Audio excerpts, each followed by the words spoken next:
Beleza, gente? Obrigada por vocês estarem aqui. Hoje a gente vai ter uma live de química, né? A primeira nossa live de química aqui. A gente já teve uma live de matemática e uma de redação.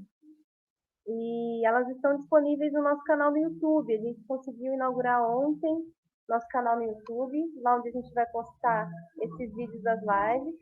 Está passando um caminhão aqui, bem do axé, mas tudo bem. Daqui a pouco eu vou sair e vai ficar o professor Daniel aqui com a live para vocês. Então, eu vou deixar aqui no comentário o link do YouTube, quem não tiver acessado ainda. O nosso canal se chama Mobiliza Cursinho Popular.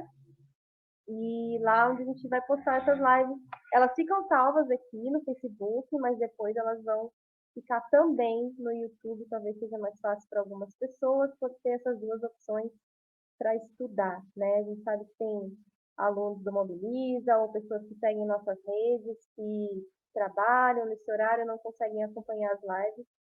Mas aí é importante vocês estarem nas lives também, para enviar as perguntas, tá? Para a gente contribuir para aprender esses conteúdos, né? No momento a gente está colocando um conteúdo por sábado. A ideia é a gente ampliar isso, mas vamos por partes nessa pandemia, né? Não tá fácil para ninguém, mas vamos lutando, continuamos lutando para a gente ir melhor no Enem, nos vestibulares, né, gente? Deixa eu ver se tem mais alguma coisa. Acho que é basicamente isso. Vou passar para o Daniel, tá bom? Vou colocar ele aqui. E aí, gente, boa tarde. Certinho? Boa tarde. Boa tarde, gente. Eu vou, Daniel, colocar você com a sua tela.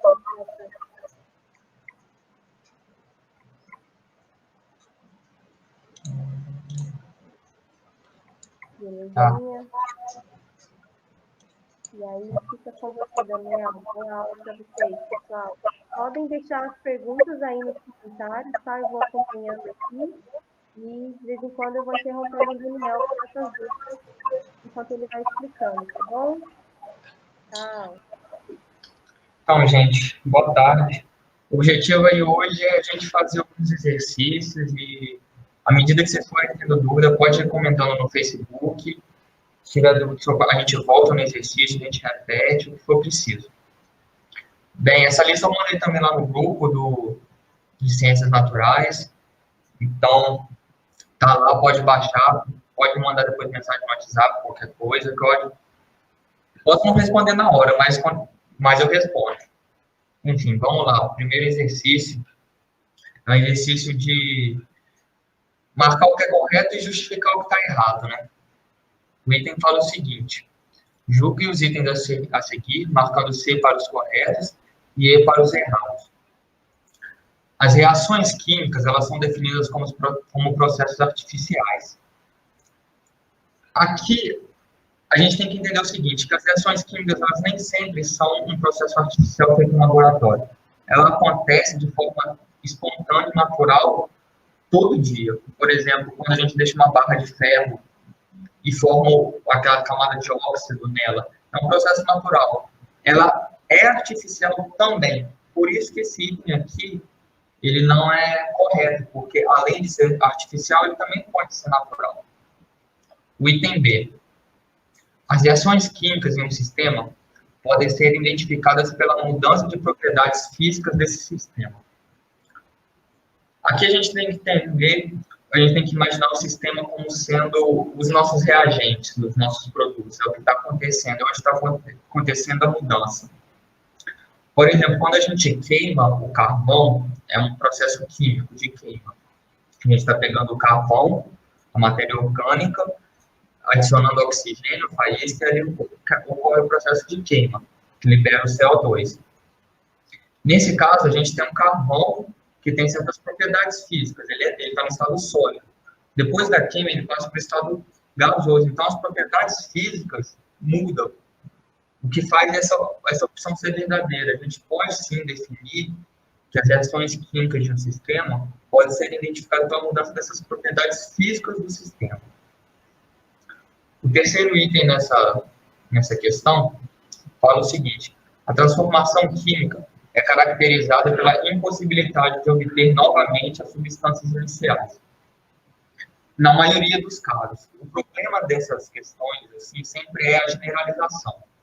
Quando fala a impossibilidade, a gente está abrangendo todas as reações químicas, mas não é verdade.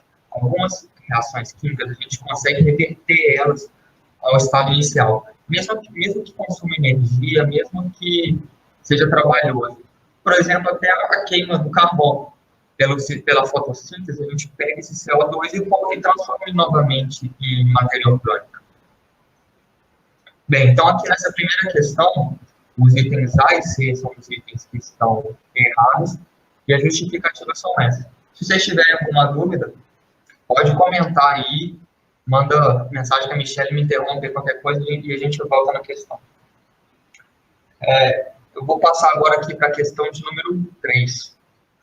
Uma questão da Unicamp, que fala o seguinte: 3 frascos de vidros transparentes, fechados, de formas e dimensões iguais, contêm a mesma massa de líquidos diferente. Um contém água, o outro contém clorofórmio e o terceiro contém etanol. Os 3 líquidos são incolores e não preenchem totalmente os frascos, os quais não têm nenhuma identificação. Sem abrir os frascos, como você faria para identificar as substâncias? Aí, vamos imaginar o seguinte: a gente tem 3 copos tampados, e se a gente botar cada copo em cima de uma balança, o peso dos copos vai ser o mesmo.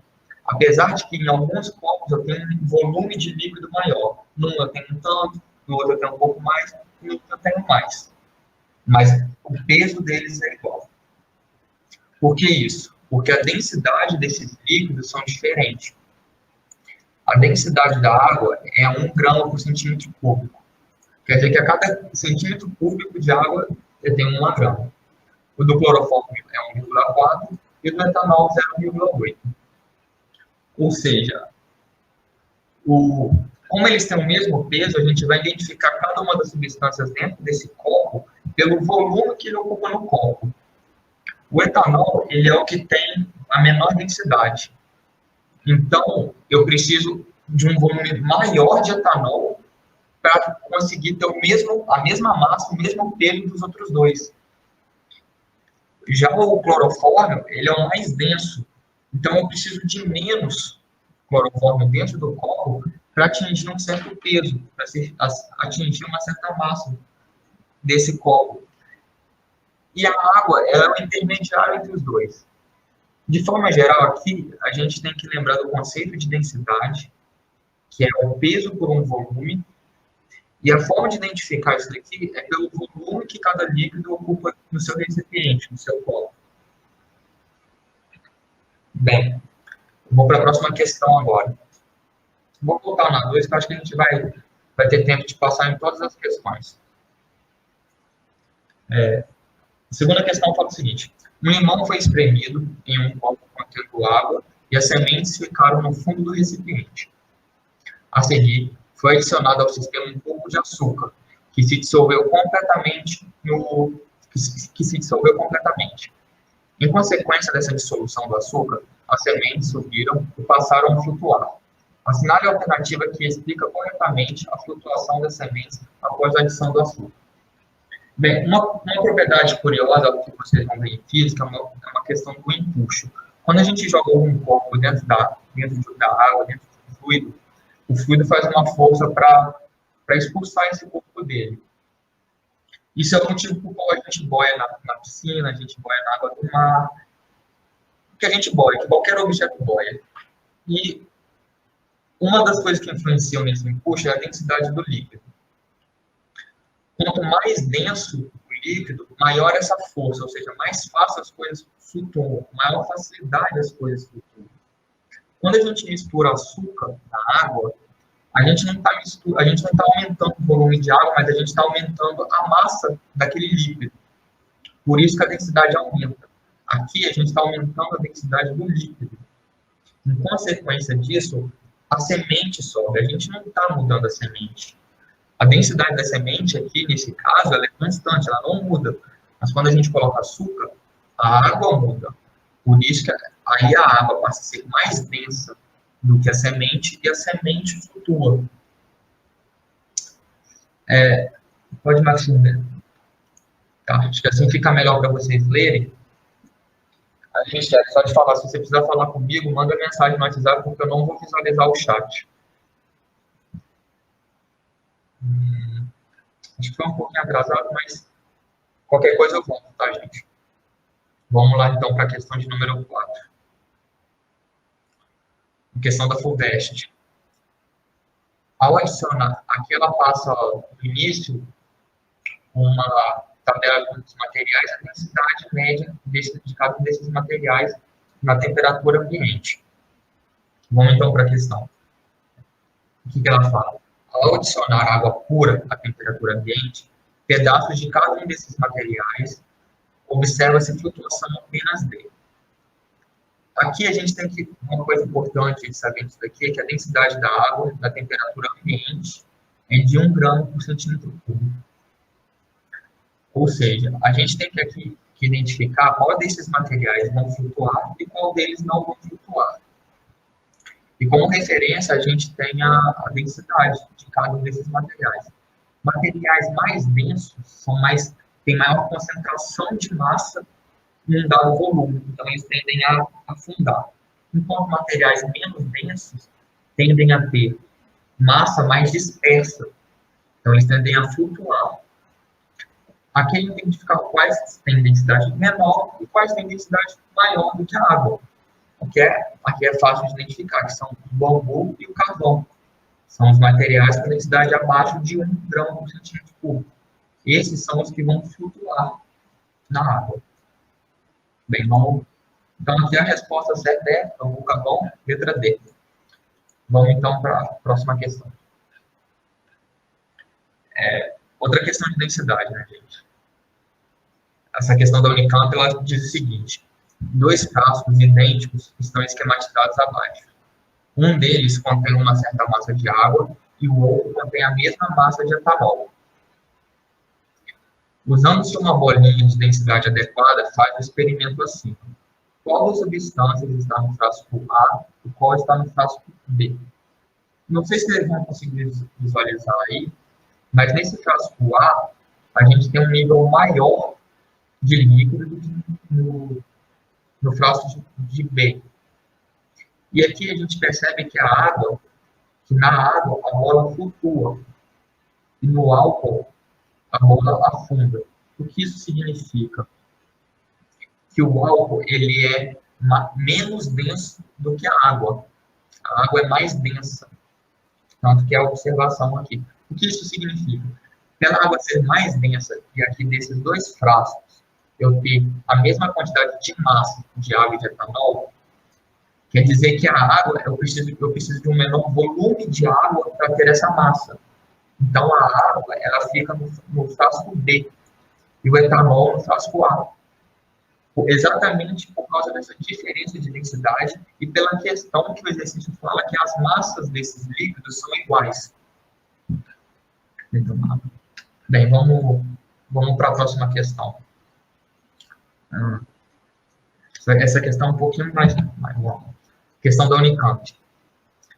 Evidências experimentais mostram que somos capazes, em média, de segurar um certo tempo um frasco que esteja a uma temperatura de 60 graus Celsius, sem nos queimarmos. Suponha a situação em que 2 Beckers, Becker é um recipiente de vidro, contendo cada um deles um líquido diferente, X e Y, tendo sido colocado sobre uma chapa elétrica de aquecimento que está a uma temperatura de 100 graus Celsius. A temperatura normal de ebulição do líquido X é de 50 graus Celsius e a do líquido Y é de 120 graus Celsius. Após certo tempo de contato com essa chapa, poucos frascos poderá ser tocado com a mão sem que se ocorra o risco de sofrer queimadura. Justifique sua resposta. Aqui a gente tem que entender o que é esse ponto de ebulição para conseguir entender essa questão. O ponto de ebulição é a temperatura que acima dela, o líquido, as moléculas do líquido ficam tão agitadas que elas se desprendem uma da outra e passam para o estado gasoso. Ou seja, o líquido X, quando ele atinge uma temperatura de 50 graus Celsius, já é energia suficiente para essas moléculas se afastarem, se separarem. Enquanto o líquido Y precisa de 120 graus para que isso aconteça. A nossa chapa elétrica, ela está aquecendo até 100 graus Celsius. Essa temperatura ela é superior ao ponto de ebulição do líquido X, mas ela é inferior à temperatura de ebulição do líquido Y. Ou seja, nessa temperatura, parte desse líquido X vai ebulir, vai passar para o estado gasoso. Após esse teste, o frasco que contém esse líquido, ele vai ter um volume menor de líquido, porque parte disso não é que se perdeu, mas foi para a atmosfera, passou para o estado gasoso, sofreu uma mudança de fase. Então, a resposta dessa questão é, após certo tempo de contato com essa chapa, qual dos frascos poderá ser tocado com a mão sem que ocorra o risco de sofrer queimaduras? É o frasco que contém o líquido X, porque ele não atinge 60 graus Celsius, que é a temperatura segura para a gente tocar. Antes disso, ele já perde esse calor, ele já perde essa energia. Bem, vamos para a próxima questão. Uma questão da UFMG. O gráfico abaixo representa a variação da temperatura observada ao se aquecer uma substância A durante cerca de 80 minutos. Tá aqui, ó. Aqui a gente tem o tempo e aqui a faixa de temperatura. A gente vai aquecendo essa substância, a gente vai aquecendo e a temperatura vai aumentando de acordo com o tempo. Aí as perguntas são as seguintes: qual a faixa de temperatura em que a substância A permanece sólida? Qual a faixa de temperatura em que a substância A permanece líquida? Qual é a temperatura de ebulição da substância A? Bem, aqui a gente tem que analisar esse gráfico para poder fazer essa questão. A gente tem que entender o seguinte, que a gente está no estado sólido, a gente aquece a substância, e antes da substância, ela não vira de um instante para outro, toda aquela substância vira gás ou vira líquido. É preciso um tempo naquela temperatura para que as moléculas elas assumam as posições, que elas se interagem entre si. Aqui, quanto mais frio, a gente sabe que as substâncias tendem ao sólido. Então, para essa primeira pergunta, a letra A, qual a faixa de temperatura? A faixa de temperatura são temperaturas abaixo de 20 graus Celsius. Como a gente vê aqui, ó, é essa faixa aqui de temperatura em que a substância está no estado sólido. Qualquer temperatura abaixo de 20 graus Celsius, ela vai estar no estado sólido. Acima de 20 graus Celsius, ela já entra nessa fase aqui, que é uma fase líquida, o que já responde à questão B, qual a faixa de temperatura em que a substância A permanece líquida, entre 20 e 40 graus Celsius. Nessa etapa aqui, a gente está... Por que o gráfico aqui é inclinado e aqui é reto? Porque, apesar da gente estar aquecendo a substância, transmitindo calor, energia para essa substância, ela não está aumentando a sua temperatura, porque parte dessa energia ela é transformada, ela é usada nessa transformação de fase. A substância ela não está aquecendo, mas ela está mudando de fase, e essa mudança requer energia. Já nessa etapa, como ela está numa mesma fase, a reta é crescente. Quanto mais tempo eu aqueço, maior a minha temperatura. Quando eu chego nessa terceira etapa, aqui é o ponto de ebulição. É nessa faixa de 40 graus Celsius em que a substância começa a transformar em gás, começa a evaporar. Só que é exatamente o que acontece nesse ponto. Apesar daqui eu já possuir gás, aqui eu possuo gás e líquido. Aqui eu possuo líquido e sólido. Mas quanto mais tempo passa aqui, o líquido vai se desprendendo e vai transformando em gás. Quando chega nesse ponto, todo o líquido já se transformou em gás e a minha reta volta a ser inclinada. Aqui, não é que a substância não está absorvendo o calor, mas o calor que está sendo absorvido está sendo usado para a transformação de fase dessa substância. Vamos para a próxima questão. Considere a seguinte tabela, cujos dados foram obtidos à pressão de 1 atmosfera. Quantas dessas substâncias são líquidas a 20 graus Celsius à pressão de 1 atmosfera? Uma coisa a gente é importante saber é o seguinte. A gente tem aí como base, como referência, que a água tem um ponto de ebulição 100 graus Celsius e um ponto de fusão de 0 graus Celsius. Mas isso é a temperatura, isso ocorre a uma pressão de 1 atmosfera, ou a nível do mar, que são as nossas referências. Quando a pressão muda, esses pontos de ebulição e fusão, eles também mudam. Por exemplo, se você estiver no alto de uma montanha e quiser ferver água, a água vai transformar em gás a uma temperatura menor do que 100 graus Celsius. Da mesma forma que se você quiser fazer gelo no alto de uma montanha, você vai ter que abaixar a temperatura da água abaixo de 0 graus Celsius para você conseguir isso. Isso porque a pressão é como se fosse uma força. A pressão é uma força que age sobre o líquido. E quando a gente está muito alto, essa pressão é menor. Quando a pressão é maior, a gente está agrupando, fazendo força nessas moléculas para elas ficarem juntas. Por isso que o ponto de ebulição e fusão é menor, no sentido de que essa força ajuda a manter as moléculas unidas. E quanto maior essa força, maior a temperatura, maior o calor que eu tenho que dar para essas moléculas vibrarem e conseguirem se afastar uma da outra e mudarem de estado. Bem, vamos voltar agora para a questão. A gente está numa temperatura, voltando aqui a gente está numa temperatura de 20 graus Celsius. Então, a gente tem que identificar quais substâncias são líquidas a essa temperatura. A gente tem aqui, ó, a temperatura de ebulição, menos 93 graus Celsius. A gente está a 25.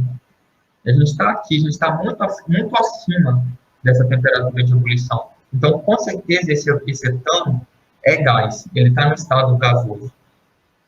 O propano, 25 graus Celsius. A gente está muito à frente. Ele precisa estar a menos 190 graus Celsius para ser sólido. De 190 a menos 45, ele é líquido. E acima de menos 45 graus Celsius, ele é gás. Ou seja, o nosso 25 tem que estar no meio aqui. O butano, mesma coisa, 25 graus Celsius está muito acima de 0,6. Todas essas três substâncias, todas essas três primeiras substâncias estão no estado gasoso. Já o pentano, não. 25 graus Celsius está abaixo do ponto de ebulição, está acima do ponto de fusão. Então, ela se encontra no meio. Esse pentano é a única substância que está no estado líquido. Então, quantas dessas substâncias estão nesse estado? Uma. A resposta aqui é a letra B. Vamos, então, aqui para a próxima questão. Tá.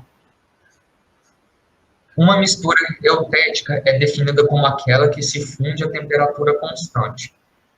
O gráfico que melhor representa o comportamento dessa mistura até sua completa vaporização é: algumas substâncias, elas não se fundem a temperatura constante e nem se transformam no estado líquido para o gasoso, nem só essa vaporização, ebulição, numa temperatura constante. A gente vê aqui, por exemplo, olha, esse gráfico aqui, ó, vamos focar nesse gráfico.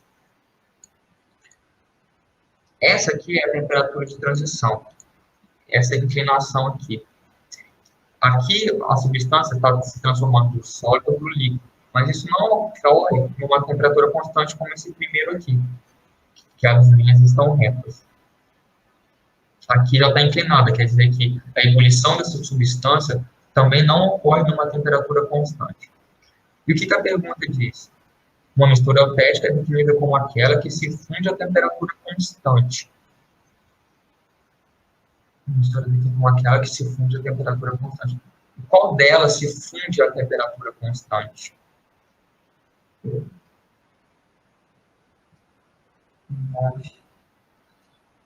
Nós temos...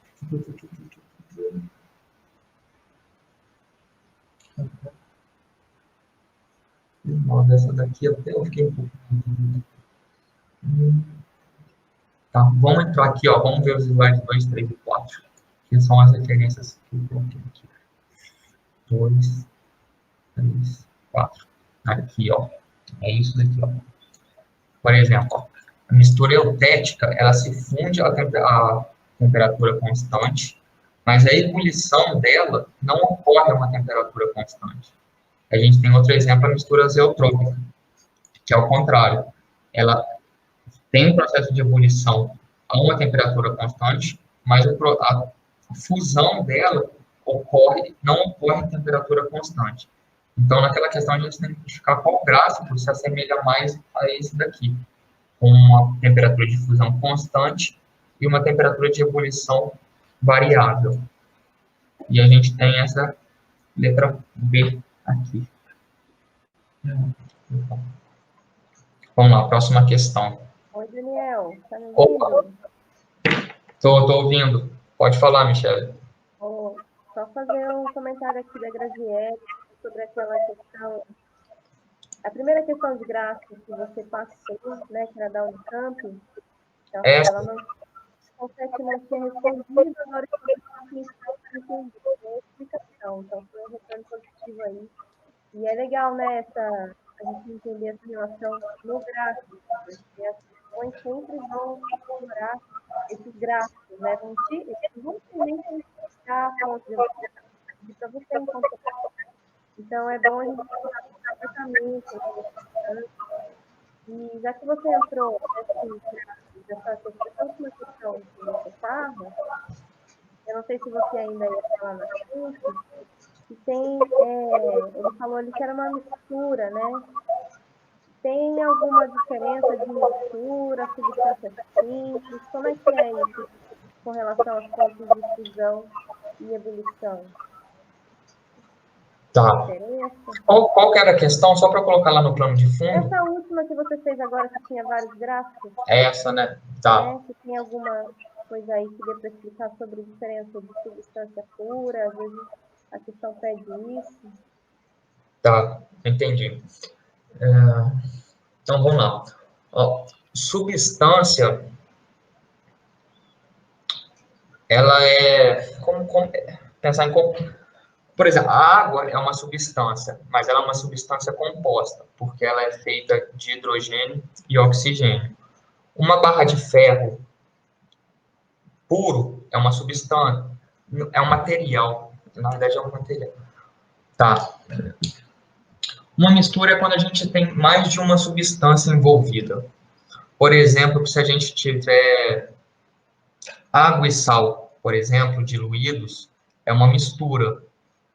A gente define essa mistura eutética e azeotrópica em relação ao ponto de fusão. Se a gente tem, por exemplo, água e álcool, é uma mistura homogênea, porque só tem uma fase, mas ela pode ser, eu não sei dizer se é uma mistura eutética ou exotrópica, ou é só uma mistura normal. Isso não é uma coisa que a gente é obrigado a saber, né?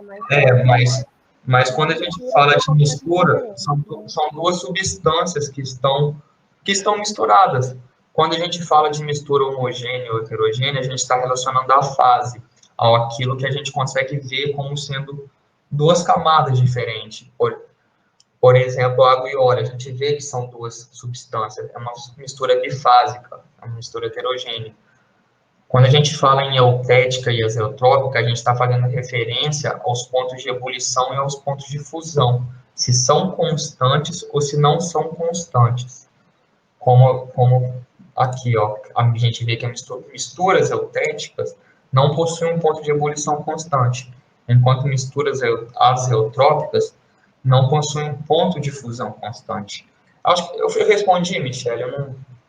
Sim, não, eu acho que é só uma coisa que eu lembro, mas não tenho certeza. Quando é substância simples, quer dizer, quando é substância pura, aí eu falei simples, mas eu quis dizer pura, não mistura, né? O contrário de mistura seria uma substância pura, né? Por exemplo, só água, só álcool, só etanol, ou só açúcar, né? Ela pode ser uma substância composta, tem vários tipos de ácidos, mas ela está pura sem água. Ela tem a fusão sempre constante, então sempre vai ter esse gráfico para disso? Desculpa, eu não ouvi, Michelle, direito. A minha pergunta é se a substância é pura, por exemplo, só água, ela vai ter ponto de ebulição e difusão sempre constante? A Sim, gente vê no gráfico esse degrauzinho. sim, substâncias puras, elas possuem ponto de fusão e ebulição constante, porque não tem nenhuma outra substância interagindo ali entre elas. Elas é uma mistura pura, uma substância.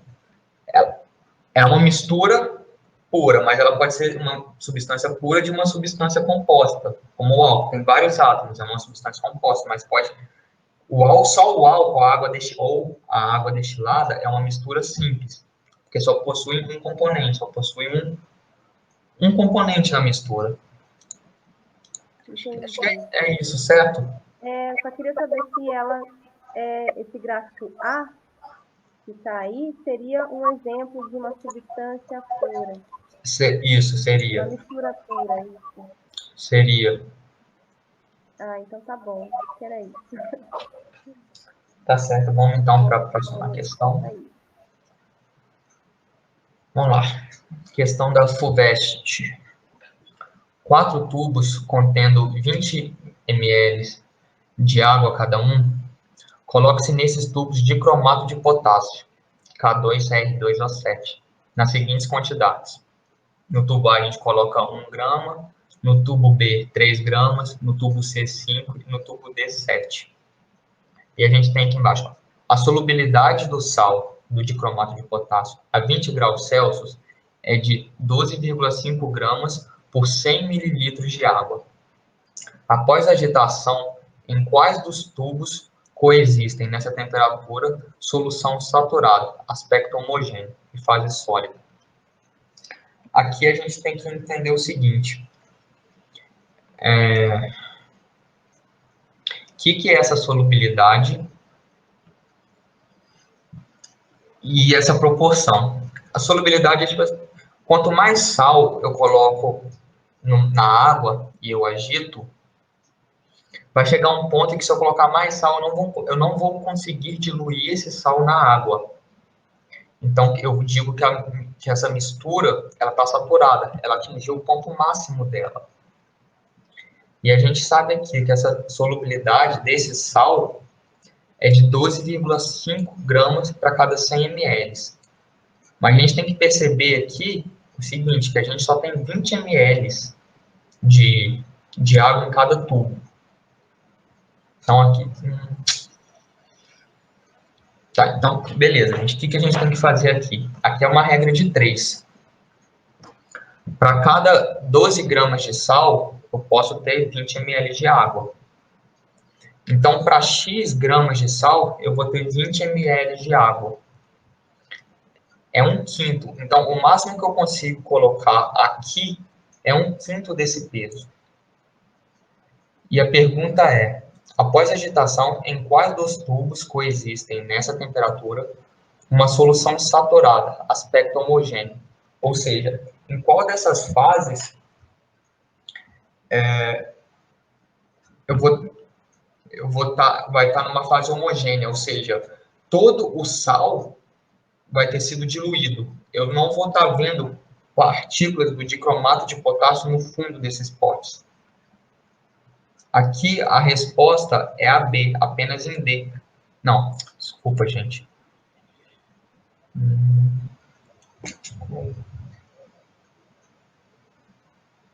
Tem 5.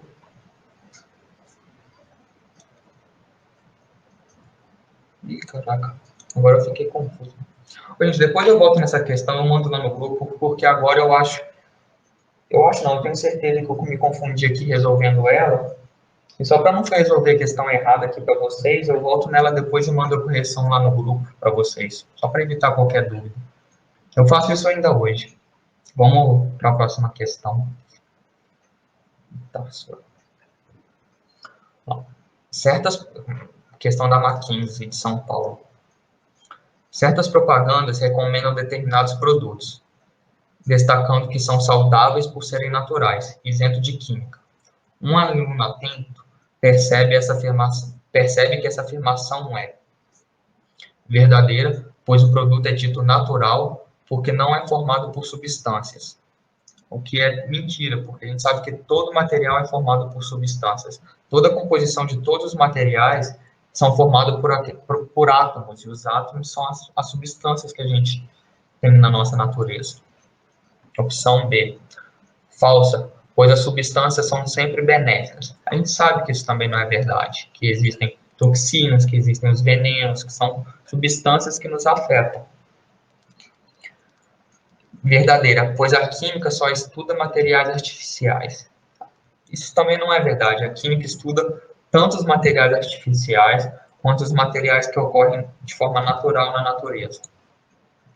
Enganosa, pois confunde o leitor, levando a crer que químico significa não saudável, artificial.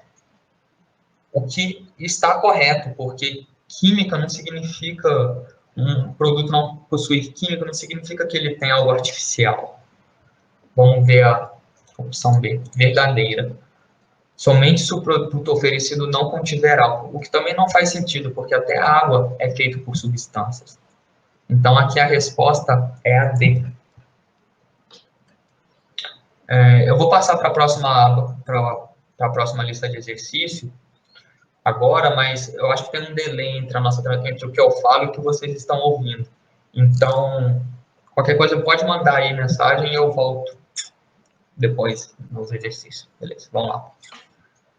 Agora, mistura e separação de misturas.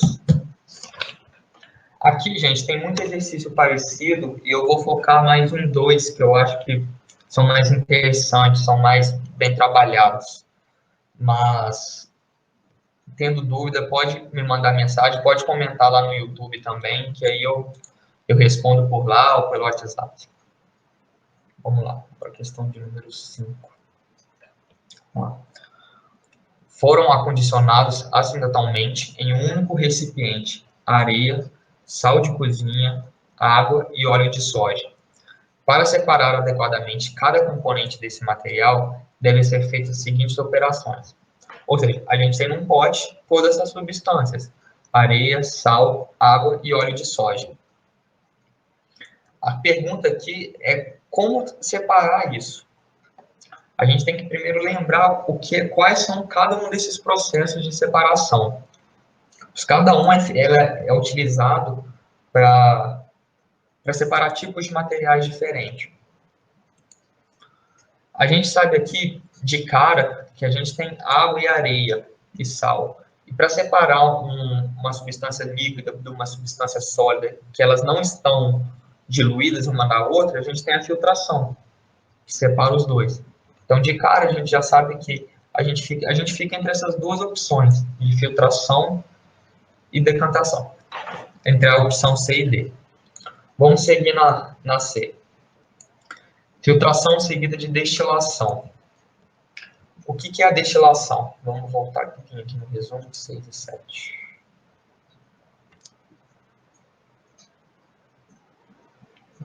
Destilação. Tá. A destilação ela é usada para separar líquidos com ponto de fusão diferente. A gente aquece a mistura de dois líquidos que estão numa fase homogênea, só que um vai evaporar primeiro do que o outro. Então, a gente consegue separar esses dois. Só que no nosso caso,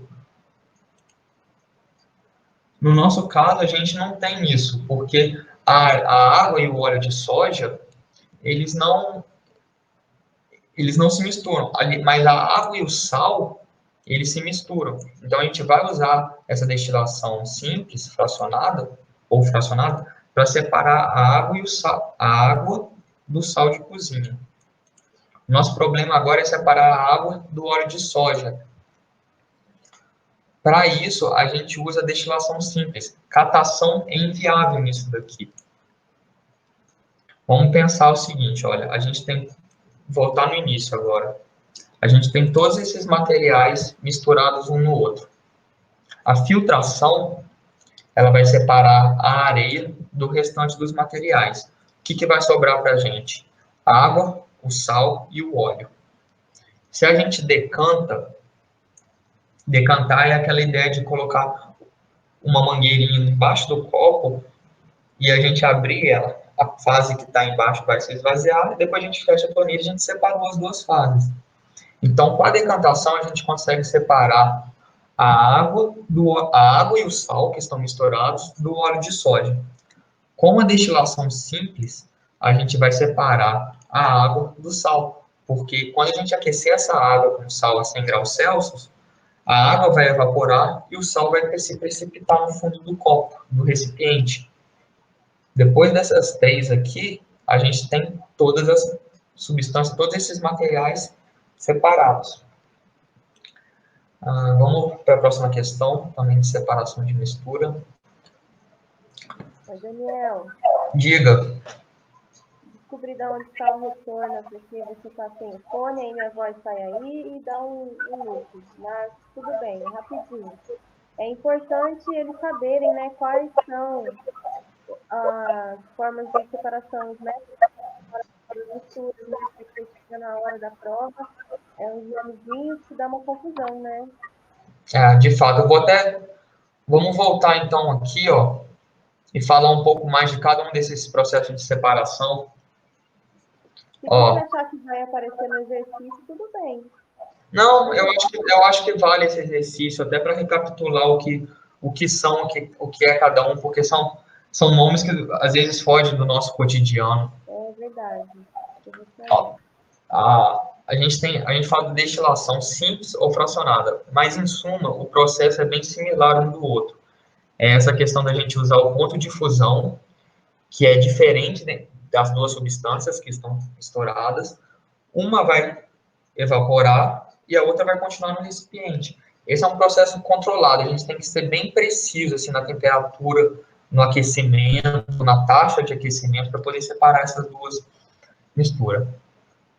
A decantação, ela consiste em a gente deixar a mistura descansando, e acaba que as partículas mais densas, que estão mistura, elas acabam se agrupando no fundo da água. Por exemplo, quando a gente tem areia misturada em água, a gente vê aquela água suja, aquela água marrom. Mas se a gente deixar a água descansando, a areia decanta e ela se acumula no fundo.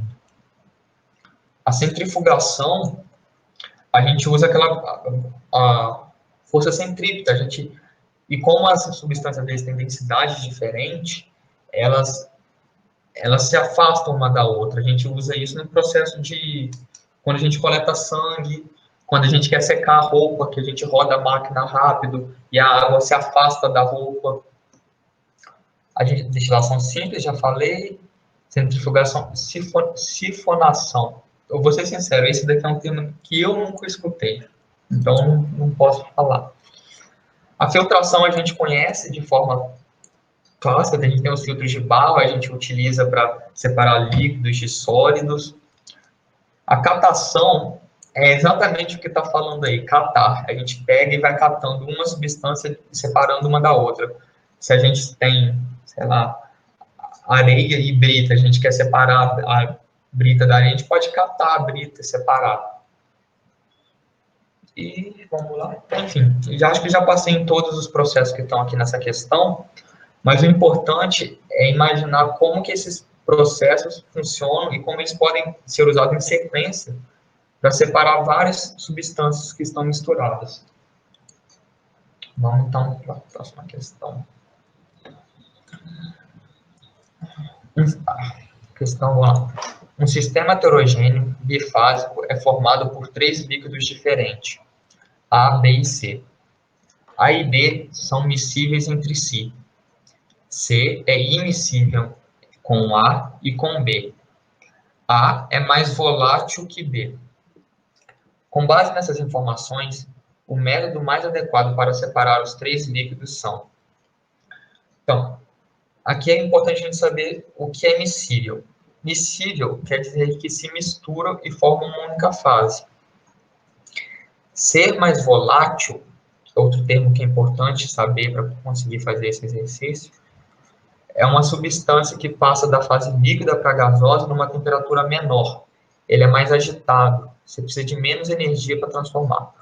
Ou seja, A e B não se misturam, eles formam duas fases. Não, aliás, A e B são miscíveis entre si. Então, eu vejo A e B numa única fase.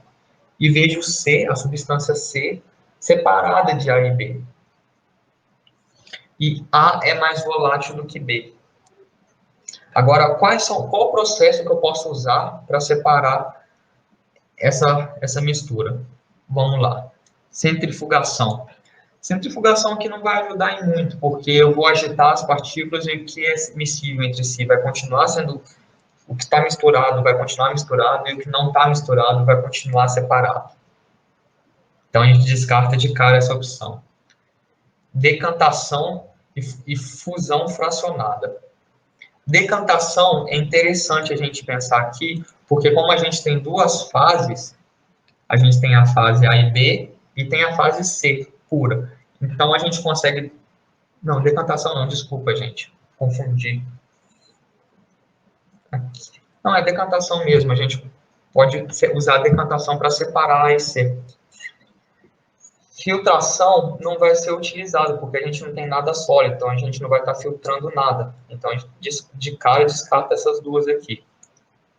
E a gente tem a destilação fracionada. A gente vai usar o ponto de temperatura, ponto de fusão, ponto de temperatura, olha só. O ponto de fusão dessas duas substâncias A e B, que são miscíveis entre si, para separar uma da outra. Fusão fracionada está aqui, gente, mas ela é como se fosse uma destilação fracionada, só que você está congelando, e isso não vai ser efetivo para a gente aqui. Eu nem sei se isso é possível.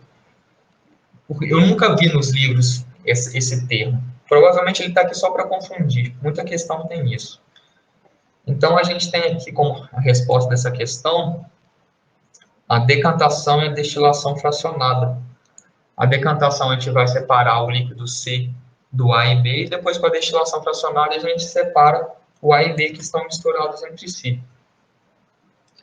Bem, dessa lista aqui, o que eu queria passar era só esses dois exercícios, os outros são bem parecidos, e eu não acho que vale, não agora, passar todos. Ô, Michele, como que a gente está de tempo aí? Você acha que dá para mais uns 10 minutos? Não tem problema? Então, Daniel, isso que eu ia ver agora com você, a gente dando 1 hora, a gente pode estender mais um pouquinho, aí uns 15 minutos, se você tem um assunto dos modelos atômicos agora, é isso? Passar aqui mais 3 exercícios disso daqui, que eu acho que já vale, porque é um assunto diferente também. De modelos? De substâncias. É legal, que é um tipo diferente de exercício, mas também cai bastante, né? Então, a gente já está na pegada aqui, eu acho que vamos, tá bom? Tá certo. Vamos lá, gente. Essa questão aqui, ó, da Funesp. Numa viagem, o carro consome 10 kg de gasolina. Na combustão completa desse combustível, na condição de temperatura do motor, formam-se apenas substâncias gasosas. Considerando o total das substâncias formadas, pode-se afirmar que não tem massa, pesam exatamente 10 quilos, pesam mais de 10 quilos e pesam menos de 10 quilos. Aqui é importante a gente lembrar daquela lei de Lavoisier, que na natureza nada se cria, nada se perde, tudo se transforma. Mas aqui é uma pegadinha bem sutil, no sentido que a gente está consumindo 10 quilos de gasolina. Mas o processo de combustão, como o processo de queima, ele não só queima essa matéria-prima, mas ela também precisa de oxigênio. Então, quando eu estou queimando esses 10 quilos de gasolina, não é só gasolina que são os meus reagentes. Eu tenho gasolina mais o oxigênio. Só que o oxigênio não está entrando nessa conta. E como resultado, o peso do meu produto vai ser os 10 quilos de gasolina que foram transformados em outro tipo de gás, mais a massa de oxigênio consumida. Ou seja, na exaustão, no meu cano de descarga, eu vou soltar mais do que 10 quilos, porque eu também estou consumindo esse oxigênio. Então, aqui, pesam mais do que 10 quilos. o total de substâncias formadas pesam mais do que 10 quilos. Porque a gente não está transformando só a gasolina, a gente está transformando a gasolina e o oxigênio nesses gases. Bem, vamos para a próxima questão. Vamos lá. Questão do ITA. Vamos lá. Em 1803, John Dalton propôs um modelo da teoria atômica, considerando sobre a base conceitual desse modelo sejam feitas as seguintes afirmações. O modelo de Dalton foi o primeiro modelo atômico. Foi o modelo que se acreditava que os átomos eram como bolas de bilhar. Substâncias similares teriam o mesmo tamanho e propriedades iguais. Substância diferente, a bola de bilhar teria tamanho diferente também. Então, vamos para as considerações. O átomo apresenta a configuração de uma esfera rígida. Beleza. Os átomos caracterizam os elementos químicos e somente os átomos de um mesmo elemento são idênticos em todos os aspectos.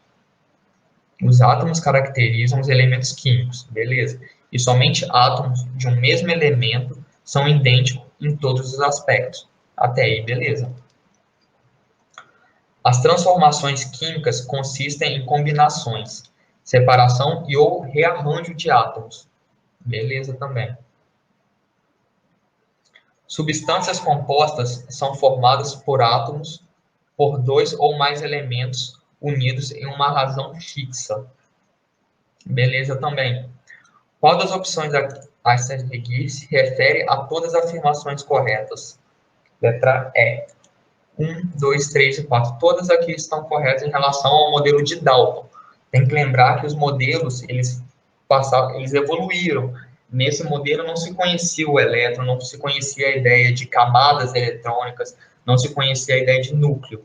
Esse foi o primeiro modelo. Os modelos eles foram evoluindo com o tempo. Vamos aqui então, gente, para a nossa última questão, também falando sobre a teoria atômica de Dalton, que só está claramente expressa em: a formação dos materiais se dá por meio de diferente associação entre átomos iguais ou não. Tá, beleza, vamos passar para o próximo. O átomo possui um núcleo positivo envolto por órbitas eletrônicas. Dalton nem pensou nisso daqui nessa época, nem tinha esse conhecimento. O número de átomos diferente existentes na natureza é pequeno. Isso não está relacionado ao modelo atômico de Dalton. Os átomos são partículas que não podem se dividir. Isso daqui também tá beleza. Porque a gente imaginava que o átomo era maciço, com bolas de bilhar, que não eram possíveis se separar. E a letra E, toda matéria é formada por partículas extremamente pequenas. O problema disso daqui é falar extremamente pequenas, porque não se tinha essa referência. E falar que uma coisa é pequena, a gente está sempre relativizando. E falar também que toda matéria é formada disso, parece que a gente já encontrou tudo que é possível. Esse é o grande problema dessa opção. A resposta certa dessa questão é a letra D. E a letra A, ela está errada por causa do seguinte ponto: diferentes associações. O modelo de Dalton, ele dizia que essas substâncias elas se formavam pelo contato. Então, não eram diferentes associações, eram associações simples, não era algo complexo. Era um modelo mais simples, tudo era muito simples nesse modelo atômico. E como resposta é a letra D. Bem, Michele, acho que eu vou ficando por aqui. Qualquer dúvida? O pessoal hoje não mandou muitas dúvidas, mas foi muito bom porque, na verdade, você estava explicando o exercício, né? E não chegamos na parte de fazer muita conta ainda não, né? Teve uma questãozinha ali, né? Mas são conceitos, essa parte é mais conceitual, as separações de misturas, os modelos atômicos, então vocês vejam que trazem o conteúdo assim, já falando, a teoria atômica de Dalton, Então, você tem que saber um pouco de qual é qual, o que mudou de qual para qual, né? Então, essa parte a gente tem que tentar gravar e só É isso. vocês falando mesmo para a gente pegar essas pegadinhas, né? Essas coisas sutis que às vezes confundem a gente que a gente não pratica, né? Com exercícios química e física é muito, é matemática, todas as vias exatas dependem da gente praticar bastante, né? Certo. E querendo ou não, alguma coisa ou outra não tem como fugir. A gente tem que decorar, tem que ler, tem que se habituar a essas coisas. Não tem como fugir disso. Por mais que às vezes a gente não goste de ficar lendo e decorando, mas o mais importante É, é entender o contexto o que ele queria dizer.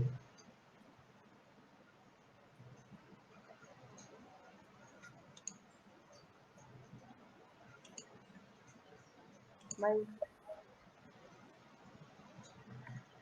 eu queria agradecer, Daniel. Tá certo. Então, gente, eu vou ficando por aqui. Bom final de semana a todos. Espera aí que a minha bateria deu uma cortada aqui. Queria agradecer, Daniel, pela sua participação hoje.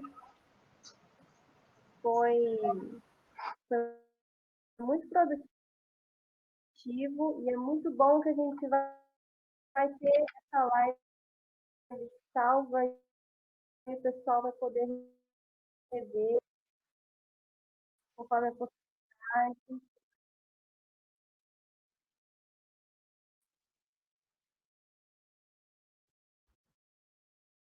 Muito obrigada, Daniel.